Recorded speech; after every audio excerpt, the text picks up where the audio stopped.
Vous en avez assez de jouer, de courir après une image froide d'un amour formaté et sans âme? Imaginez un instant que la clé de relations sincères et durables réside dans l'embrassement audacieux de votre vulnérabilité.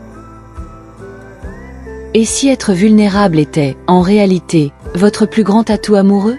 Aujourd'hui, nous vous invitons à explorer ce que l'on pourrait appeler le yearning, ce désir profond et irrésistible d'une connexion émotionnelle intense, un appel à la sensibilité authentique qui transcende les ruses superficielles de la drague froide. Dans cette quête d'authenticité, nous allons plonger au cœur d'une révolution sentimentale, là où la fragilité se mue en force et où le romantisme se redéfinit dans toute sa splendeur.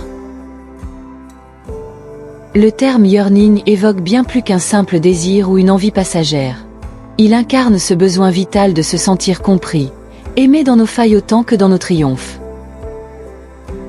Ce n'est pas seulement un élan romantique, c'est une invitation à dévoiler notre intimité, à laisser transparaître ces émotions que nous avons trop souvent enfermées dans le silence. Dans un monde où la modernité se conjugue avec la froideur des interactions en ligne, le yearning se présente comme une réponse audacieuse aux modes de séduction traditionnels, insufflant un souffle nouveau dans l'art de la rencontre amoureuse. Pendant longtemps, la drague a été réduite à un jeu de masques et de formules préétablies. Nous avons appris à plonger dans des stratégies calculées, à mesurer nos mots pour éviter les risques, et à nous conformer à une image de perfection souvent inatteignable. Pourtant, derrière ces pratiques, se cache un vide émotionnel que l'on tente de combler par des gestes vides de sens. La rencontre moderne, marquée par des applications de rencontres et d'interactions numériques, présente souvent une approche froide et déshumanisée, où les échanges se résument à des clins d'œil superficiels. Mais le yearning nous rappelle qu'il existe une autre voie, une voie qui repose sur la sincérité de nos sentiments et sur l'acte courageux d'exprimer nos émotions véritables. Les réalités économiques et sociales de notre époque viennent renforcer cette quête d'authenticité. Prenez l'exemple des applications de rencontres qui, autrefois emblématiques de la modernité amoureuse, connaissent aujourd'hui une désaffection notable. En bourse, on a observé une chute de plus de 70% depuis leur sommet en 2021. Et bien que leur chiffre d'affaires ait connu une progression modeste de 6% en 2023, la magie semble s'être effritée. Cette évolution n'est pas le fruit du hasard, mais le résultat d'un changement de paradigme. Alors que la concurrence s'intensifie et que la base d'utilisateurs se fragmente, notamment chez les jeunes de la génération Z, une soif de relations plus humaines, plus intimes, se fait jour. Ce déplacement de valeur laisse entrevoir une nouvelle ère où l'émotion et la considération personnelle priment sur la froideur des interactions digitales. Au cœur de cette transformation, certaines tendances remarquables apparaissent. De plus en plus de personnes, en particulier des femmes hétérosexuelles, portent un regard critique sur le monde de la rencontre. Elles interrogent désormais la capacité émotionnelle de leur partenaire potentiel, allant jusqu'à poser dès les premiers rendez-vous des questions sur l'expérience en thérapie psychologique. L'idée n'est pas de juger ou de stigmatiser, mais de vérifier cette aptitude à appréhender et comprendre ses propres émotions. Dans un contexte où la compréhension intime et sensible entre deux êtres devient une valeur cruciale, avec 3 femmes sur 4 affirmant que la connexion émotionnelle et physique est désormais plus importante que la simple attirance physique, le yearning s'impose comme une réponse tant attendue à des angoisses relationnelles trop souvent niées. Ce désir d'authenticité n'est pas réservé à un seul genre. Une étude menée par Bumble en 2023 révèle que près de 25% des hommes ont consciemment choisi de revoir leur manière d'aborder les relations amoureuses. Cette prise de conscience marque une étape significative, celle où l'introspection et la remise en question se substituent au comportement d'antan. Les hommes commencent à comprendre que la véritable force réside dans la capacité à être vulnérable, à admettre ses failles et à chercher une connexion plus profonde. Ainsi, face aux vieilles méthodes de drague qui privilégiaient l'affichage d'un soi idéalisé, le véritable courage réside dans l'art de dire « je ressens », dans l'acceptation de cette dualité entre force et fragilité. À ce carrefour entre tradition et modernité, la psychologie romantique offre une perspective salvatrice. Inspirée en partie par le romantisme allemand, cette approche met en avant l'unité du corps et de l'esprit, l'idée que nos émotions, nos rêves, et cette part d'inconscient sont autant de clés pour accéder à une compréhension plus profonde de soi-même et des autres. Les penseurs de cette école nous rappellent que l'expression de nos émotions ne doit pas être perçue comme une faiblesse, mais comme une réserve d'énergie créatrice, un terreau fertile pour construire des relations authentiques. Cette vision, à la fois poétique et pragmatique, invite chacun à laisser tomber les apparences et à révéler sa véritable nature, celle qui se cache derrière la façade soigneusement entretenue de nos interactions numériques.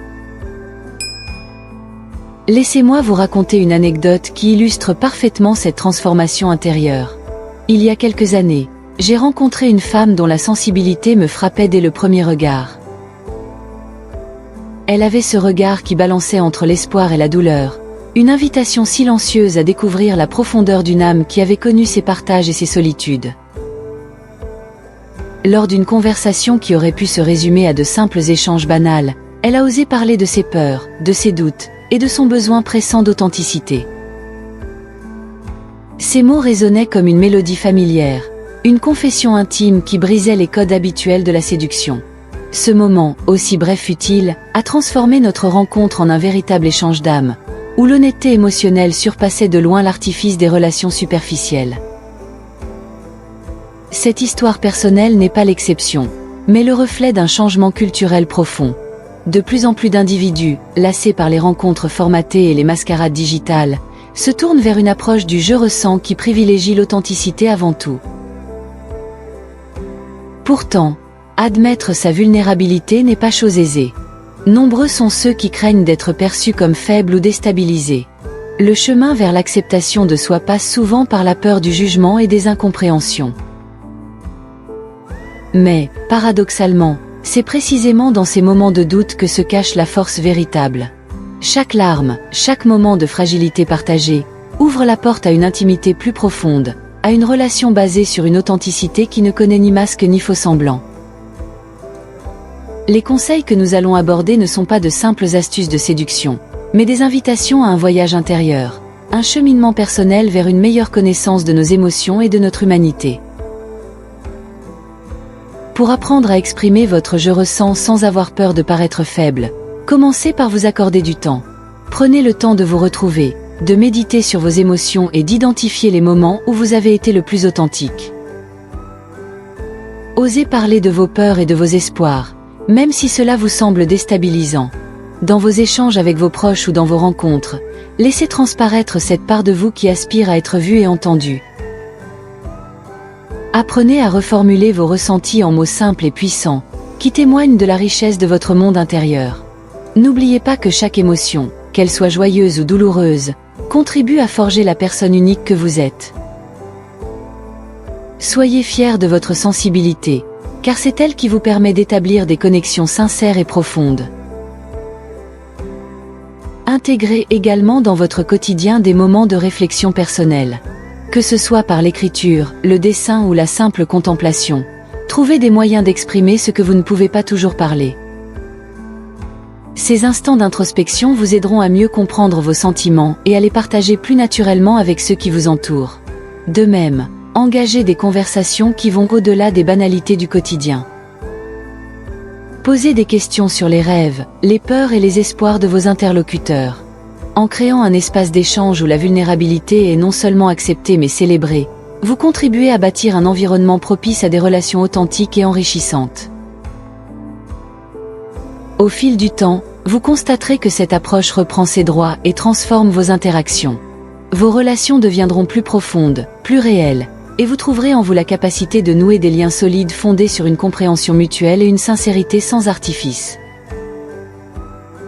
Le yearning, loin d'être une faiblesse, se révèle être une force capable de transcender les désillusions d'un monde qui a oublié le goût des émotions partagées. Dans cet élan, il y a une... Ce chemin n'est pas toujours facile, mais il est empreint d'une beauté rare, celle de la rencontre entre deux âmes qui se reconnaissent dans leur imperfection. Aujourd'hui, je vous invite, vous qui regardez ces mots, à prendre un moment pour réfléchir à votre propre histoire. Posez-vous la question, et si embrasser votre vulnérabilité était la clé pour transformer votre vie amoureuse? Laissez vos émotions s'exprimer, partagez vos espoirs et vos peurs, et surtout, ouvrez grand votre cœur aux autres. C'est dans cette honnêteté, dans cette capacité à dire « je ressens », que se cache la magie d'un amour véritable, Un amour qui ne se contente pas d'être joué, mais qui vit, respire et illumine vos existences. Partagez vos expériences et abonnez-vous pour découvrir comment embrasser votre vulnérabilité peut transformer vos relations amoureuses.